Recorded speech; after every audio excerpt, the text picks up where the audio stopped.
Alors, bonsoir à toutes et à tous. Bienvenue à vous. C'est l'heure de votre journal qu'on entame avec les principaux titres de l'actualité.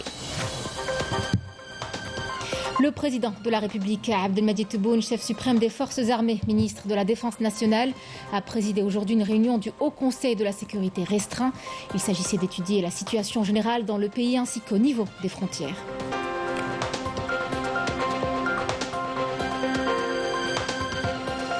Inauguration du complexe de trituration des graines oléagineuses. Le président de la République a présenté ses félicitations au directeur du groupe Sovital. Dans un message adressé au président du CREA, le président de la République souhaite voir cet exploit industriel être un modèle pour les entreprises économiques productives.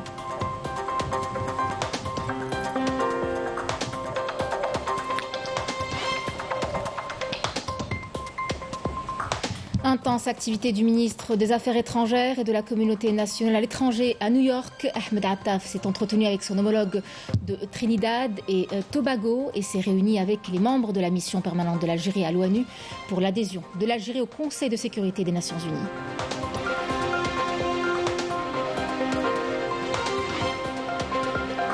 Nous célébrons ce 1er juin la Journée mondiale de l'enfance, un rendez-vous annuel qui nous encourage à continuer à emprunter la voie de la consolidation des acquis.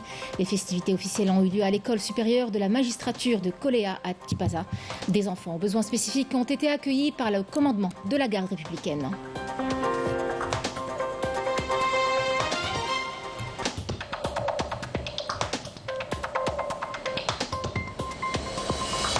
Le premier groupe de pèlerins algériens a quitté hier l'aéroport international d'Alger à destination des lieux saints de l'islam pour accomplir les rites du Hajj.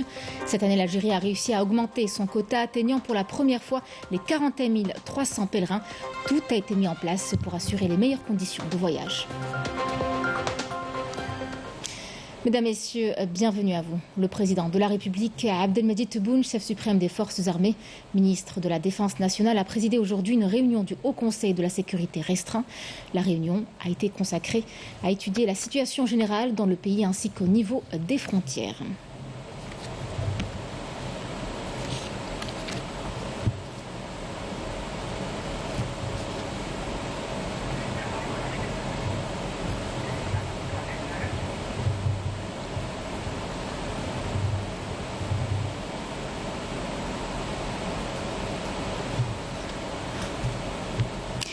Je vous le disais en titre également, le président de la République, Abdelmadjid Tebboune, a présenté aujourd'hui ses félicitations suite à l'inauguration mardi dernier dans la ville de Béjaïa du complexe de trituration des graines oléagineuses.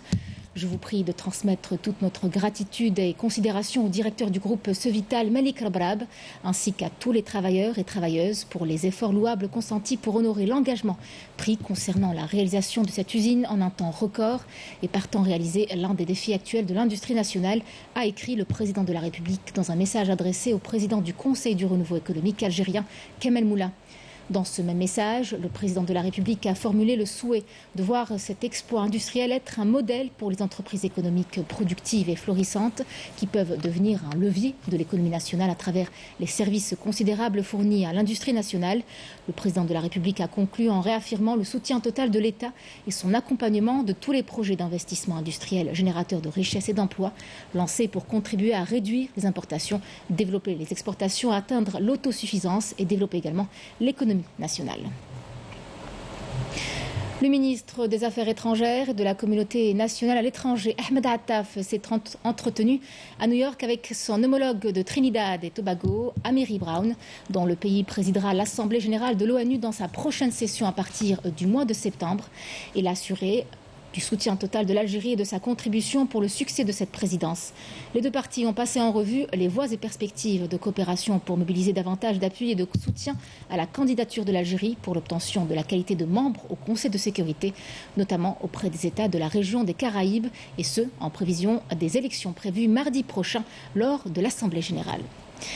Le ministre des Affaires étrangères et de la communauté nationale étrangère, Ahmed Attaf, s'est également réuni avec les membres de la mission permanente de l'Algérie auprès de l'ONU, conduite par l'ambassadeur et représentant permanent de l'Algérie à l'ONU, Ammar Benjama. Lors de cette rencontre, Ahmed Attaf a invité les membres de la mission à poursuivre et à intensifier leurs efforts en prévision de l'échéance du 6 juin prochain et à œuvrer pour obtenir le soutien du plus grand nombre possible des pays membres de l'ONU à la candidature algérienne au Conseil de sécurité, et ce, conformément aux instructions du président de la République, Abdelmadjid Tebboune. En marge de cette visite de travail à New York, le ministre des Affaires étrangères et de la communauté nationale étrangère, Ahmed Attaf, a assisté à la cérémonie d'hommage au défunt Moudjahid Hadj Goudih Lahouari, qui a exercé à partir de 1958 au sein de la mission algérienne auprès de l'ONU. Ahmed Attaf a présenté ses condoléances les plus attristées à la famille du défunt, priant Dieu Tout-Puissant de lui accorder sa sainte miséricorde.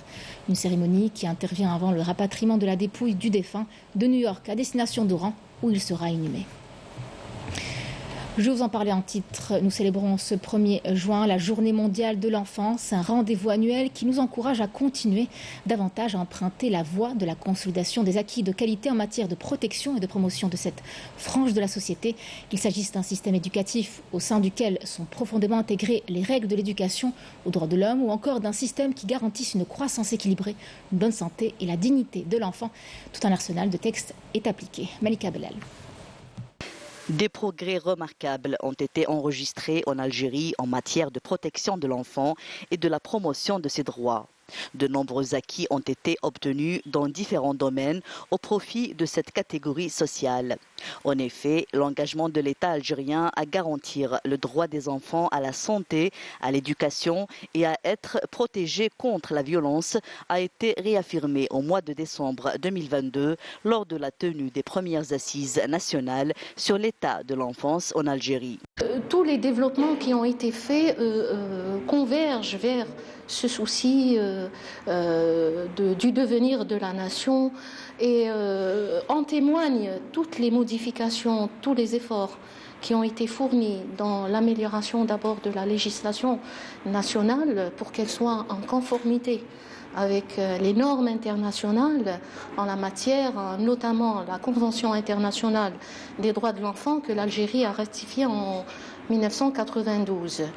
Et je pense que la mise en place de l'organe national de protection et de promotion de l'enfance et l'avènement de la loi 1512 du 15 juillet 2015 a été la consécration pour la promotion des droits de l'enfant. Des acquis importants ont été réalisés depuis l'indépendance en vue de consolider et promouvoir les droits de l'enfant. Des droits devenus au fil du temps la priorité de l'État afin de permettre à cette catégorie qui représente les 2/3 de la population de jouir de son droit à une vie digne.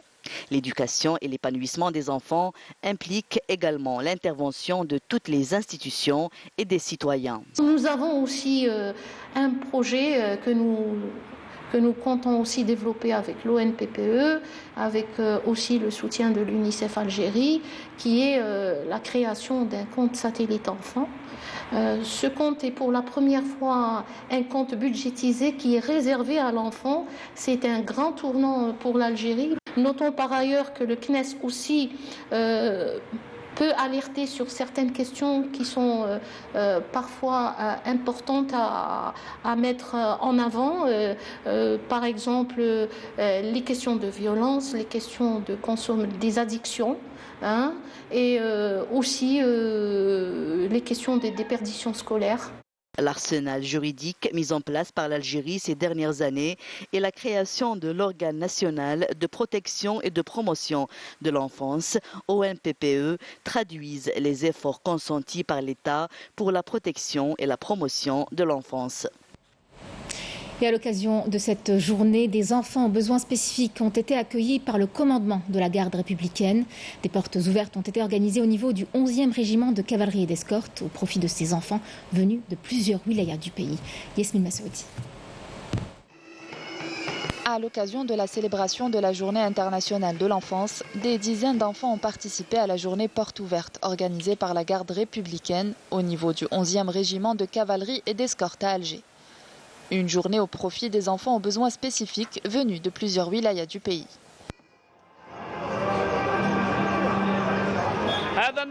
Cette activité importante vise le raffermissement des liens entre les enfants et l'institution militaire, en insufflant la joie dans le cœur de nos enfants, notamment ceux aux besoins spécifiques. Dessins, coloriage, musique, plusieurs activités ont été organisées lors de cette journée. Je suis très heureux d'être ici. Bonne fête à tous.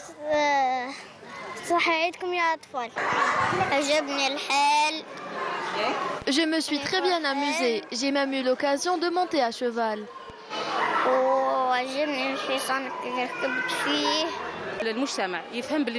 C'est une très bonne initiative. Nous espérons que des journées comme celle-ci soient organisées tout au long de l'année.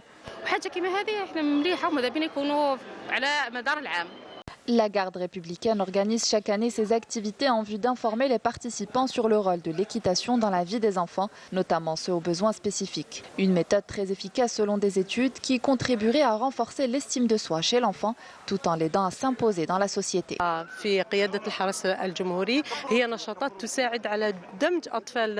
Ces activités organisées par la garde républicaine ont pour but d'aider les enfants souffrant de troubles autistiques de s'intégrer dans la société grâce notamment à l'équitation. Je tiens à remercier la garde républicaine pour cette initiative.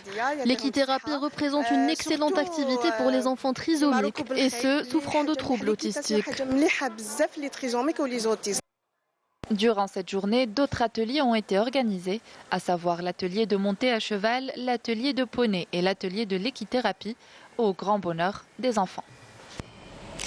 Le commandement des forces navales a organisé aujourd'hui une visite au profit des enfants, toujours au niveau de l'Amirauté, siège de la base navale d'Alger en première région militaire, où des sorties en mer à bord du remorqueur de haute mer El Moundjid, numéro de bord 701, ont été organisées au niveau de la baie d'Alger. Tous les moyens ont été mobilisés pour le succès de cette manifestation visant à apporter la joie et la gaieté au cœur de nos enfants.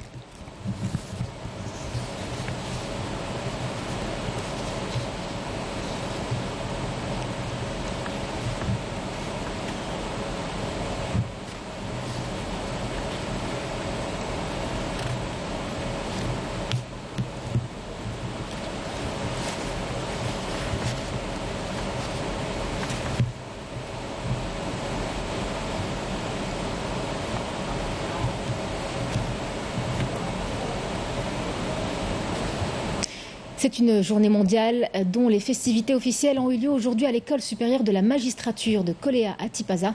Étaient présents à l'événement une délégation ministérielle, des représentants d'organisations onusiennes ainsi que des présidents d'institutions constitutionnelles. Des activités similaires ont eu lieu un peu partout à travers le pays à l'occasion de cette journée. Voilà donc ce qu'on pouvait dire de cette journée mondiale de l'enfance en ce 1er juin.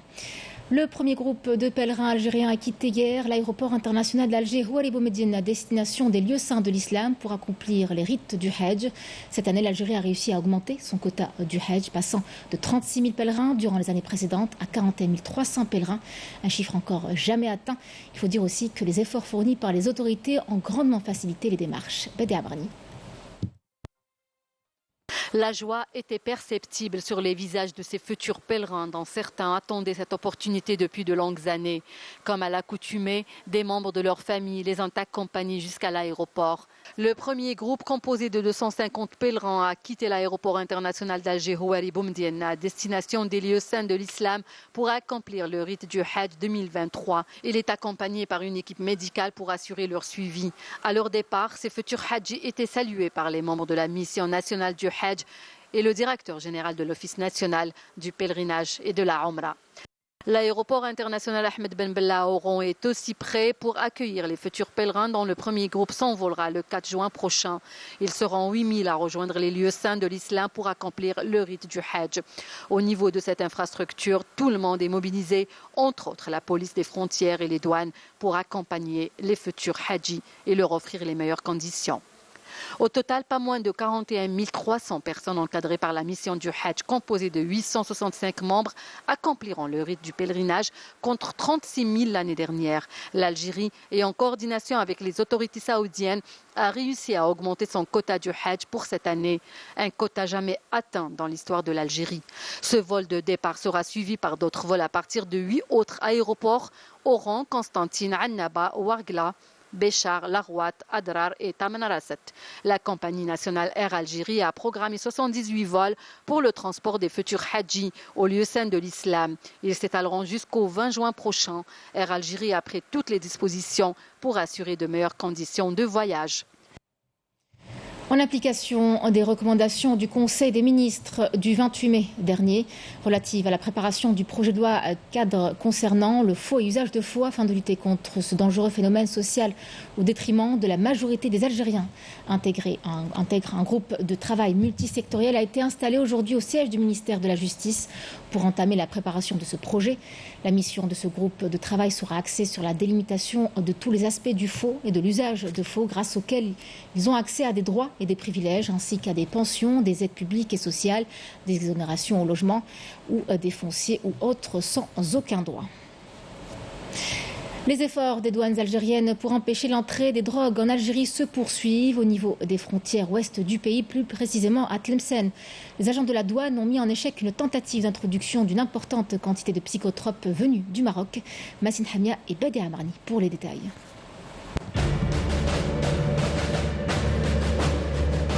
Pas de répit pour les éléments des douanes algériennes qui ont pour mission de protéger nos frontières.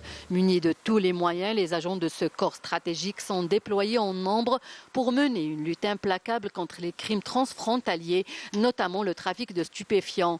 Un trafic qui trouve son origine dans le régime du Marzen, considéré comme l'un des plus grands fournisseurs de drogue en Afrique, selon des rapports mondiaux. Cette énième opération des agents des douanes a permis d'appréhender un trafiquant de drogue au niveau des frontières au lieu dit Taounia et de saisir une importante quantité de psychotropes. Cela reflète le degré d'efficacité des agents des douanes au niveau de Tlemcen. Nous avons saisi 2979 comprimés psychotropes dissimulés dans un petit fourgon frigorifique. Nous avons arrêté le contrevenant qui a été présenté devant les autorités judiciaires compétentes. La mission n'est pas de tout repos, mais les agents des douanes veillent au grain en accomplissant leur noble mission avec bravoure pour protéger le pays et les citoyens. La brigade cynophile des douanes renforce les équipes opérationnelles avec des chiens bien dressés. Que ce soit au niveau des gares routières, des aéroports, des places publiques et des barrages des douanes, les agents douaniers sont toujours prêts à faire face au trafic de drogue sous toutes ses formes. Tous les moyens sont mobilisés pour réussir cette mission.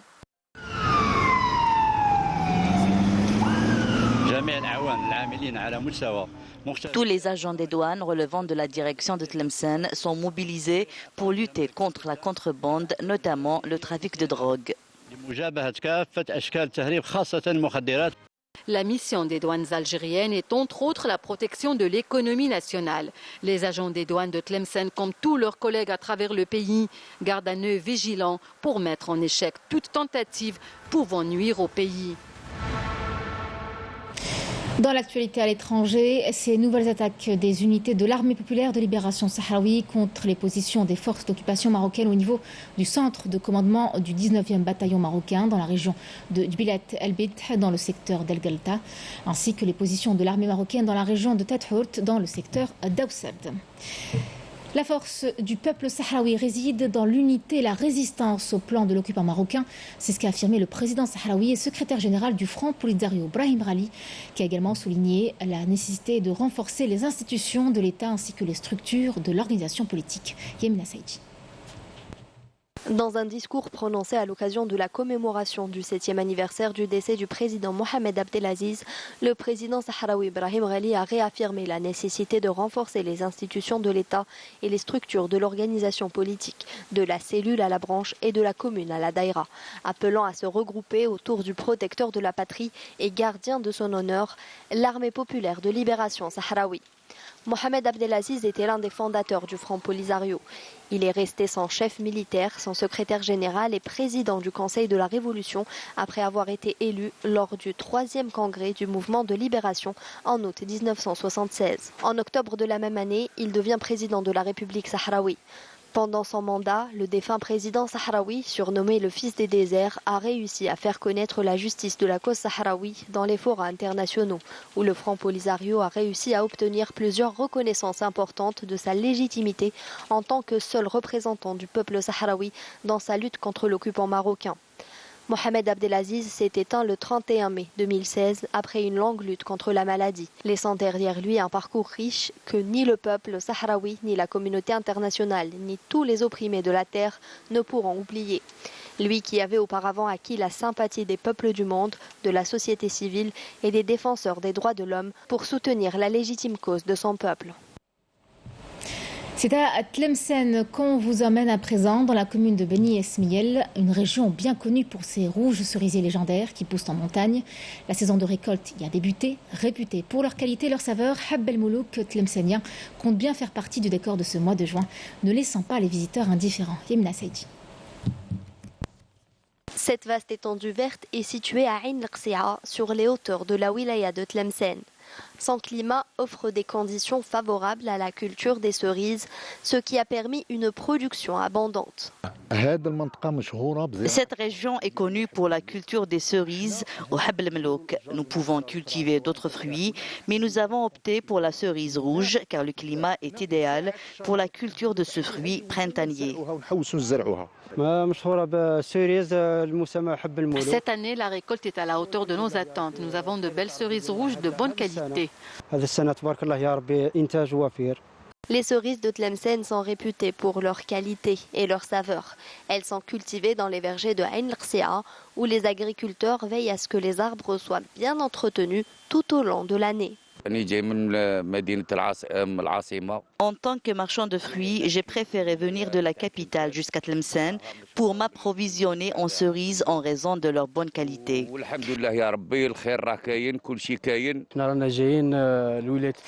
Je suis venu de la ville de Tlemcen pour acheter ces belles cerises. Comme vous le voyez, elles sont de très bonne qualité et en grande quantité. Je pourrais les revendre au marché. Grâce à Dieu, la production est bonne cette année. Nous avons pu obtenir de très bons résultats. Aujourd'hui, nous demandons aux autorités de régulariser notre situation et de nous attribuer plus de terres pour augmenter notre production de cerises. Des cerises variées et d'excellente qualité, l'accompagnement de cette filière permettra d'atteindre l'autosuffisance locale ainsi que de satisfaire la demande des consommateurs. Direction la wilaya de Chlef à la découverte de ces 26 plages autorisées à la baignade. Cette année, tous les moyens ont été mis en place par les autorités pour accueillir les estivants dans les meilleures conditions. Karim Al-Shmat et Yasmine Messoudi.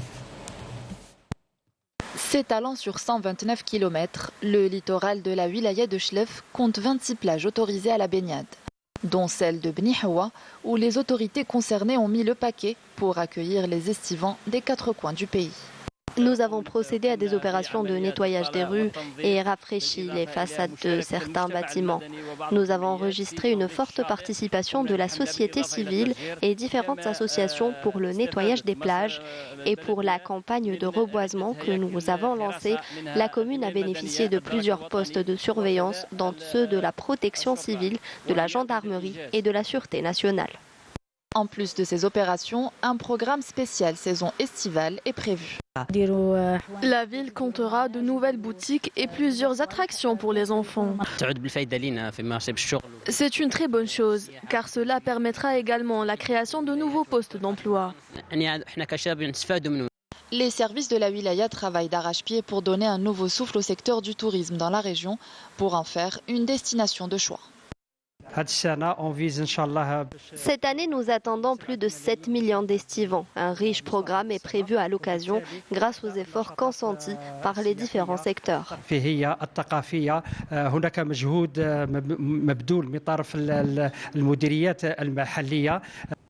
Des efforts consentis pour améliorer la qualité des prestations, tout en promouvant le patrimoine culturel et historique de la région.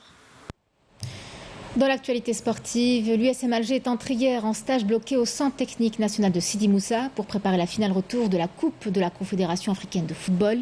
À 48 heures de la grande finale africaine face aux Young Africans, L'entraîneur adjoint Farid Zemiti s'est dit très conscient de ce qui les attend lors de cette finale retour qu'ils joueront au stade du 5 juillet.